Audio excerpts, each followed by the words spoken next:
মহররম মাসে আমি বিয়ে করতে চাচ্ছি।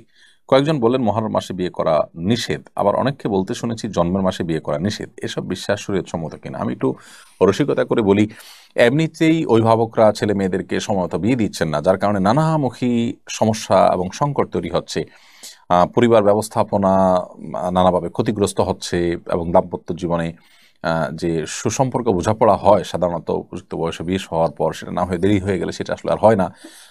খুব বেশি শেয়ানা, খুব বেশি চালাক চতুর হয়ে একেবারে অতিরিক্ত বয়স হয়ে গেলে তখন আসলে স্বামী স্ত্রীর মধ্যে যে ভালোবাসার ভিত গড়ে ওঠার কথা একটা নির্দিষ্ট বয়সে, সেটা বেটে বলে সেভাবে হয় না। এছাড়া বন্ধ্যাত্ব সহ নানা সমস্যা হয়ে থাকে। তো এমনিতেই প্যারেন্টসরা আপনার এই ভোগবাদিতার কারণে, আপনার জাগতিক নানা ইস্যুর কারণে তারা তাদের সন্তানদেরকে যথাসময়ে বিয়ে দেন না, দিতে পারেন না। এর মধ্যে আবার মহররম মাসে বিয়ে করা যাবে না, তারপরে জন্মের মাসে বিয়ে করা যাবে না। অনেকে বলেন যে কাটা চাঁদে বা আপনার কোরবানি মাসে বিয়ে করা যাবে না। তো বছরে যদি 2-3 মাসে বিয়েই করা না যায়, তো বিয়ে মানুষ করবে এটা কখন?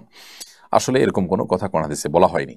বিয়ের ক্ষেত্রে কোনো এমন কোনো সময় নেই যে এই টাইমে বিয়ে করা যাবে না। শুধু এহরামরত অবস্থাতেই, হজ বা আপনি ওমরার জন্য যখন এহরামরত আছেন ওই সময়টাতে মুহরিমের জন্য বিয়ে করা নিষেধ, এবং সে বিষয়ে আমাদের ইখতিলাফ রয়েছে।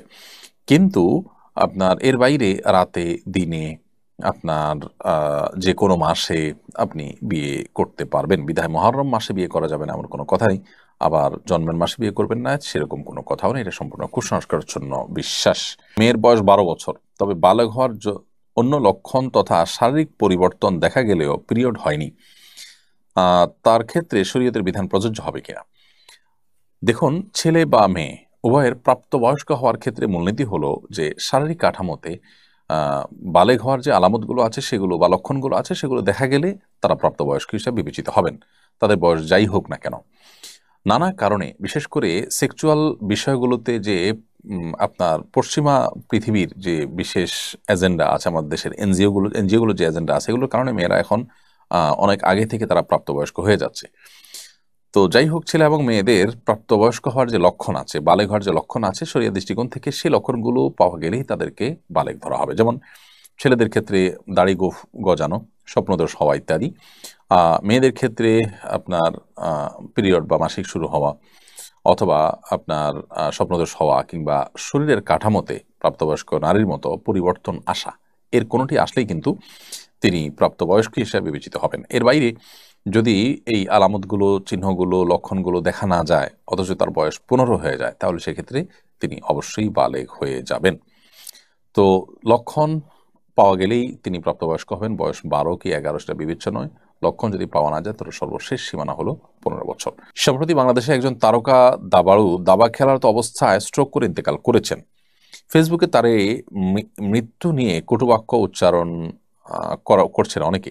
এসব ক্ষেত্রে আসলে আমাদের করণীয় কি?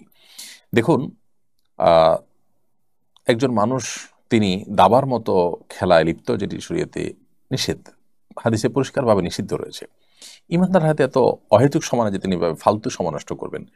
বেঁচে থাকার জন্য যতটুকু আনন্দ বিনোদনের প্রয়োজন, তার জন্য নিজেদের পরিবার রয়েছে, ফিজিক্যাল অ্যাক্টিভিটিস রয়েছে, নিজেরা শরিয়ার সীমানার মধ্যে থেকে সেটি করতে পারেন। এর বাইরে এই জাতীয় খেলাধুলা, দাবা ইত্যাদির ব্যাপারে শরিয়াতে পরিষ্কারভাবে স্পষ্ট আলাদা দাবার পরে হাদিসে নিষেধাজ্ঞা রয়েছে। সো এ ধরনের খেলাধুলায় মত্ত থাকা, এটা তো গুনাহের কথা। তো গুনাহ করতে করতে যদি কারোর মৃত্যু হয়, সন্দেহাতীতভাবে সেই মৃত্যু কোনো মুসলমানের জন্য কাঙ্ক্ষিত মৃত্যু নয়। কিন্তু এই মৃত্যুকে ঘিরে ওই ব্যক্তি বা আপনার এই জাতীয় বিষয়ের ক্ষেত্রে সংশ্লিষ্ট বিষয় যিনি মৃত্যুবরণ করেছেন তাকে নিয়ে আপনার বাজে মন্তব্য করা, গালমন্দ করা, এটা আসলে কোনো মুসলমানের চরিত্র নয়।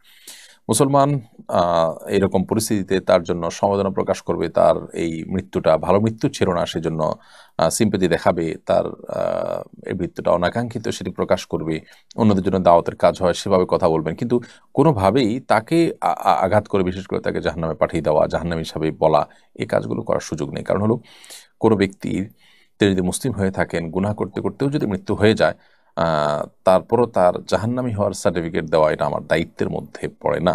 এই বিষয়গুলোর ক্ষেত্রে আমাদের একটু দায়িত্বশীল আচরণ করা দরকার। বিশেষ করে কটু কথা, গালমন্দ করা, এগুলো তো কোনো অবস্থাতেই উচিত না। তবে হ্যাঁ, এই মৃত্যুর মন্দ দিক এবং এই মৃত্যু যে আমাদেরকে শিখিয়েছে যে আমরা গুনাহ যারা করছি তারা হয়তো তওবা করে ঠিক হয়ে যাবো চিন্তা করছি, অথচ গুনাহ করতে করতে আমার মৃত্যু হতে পারে।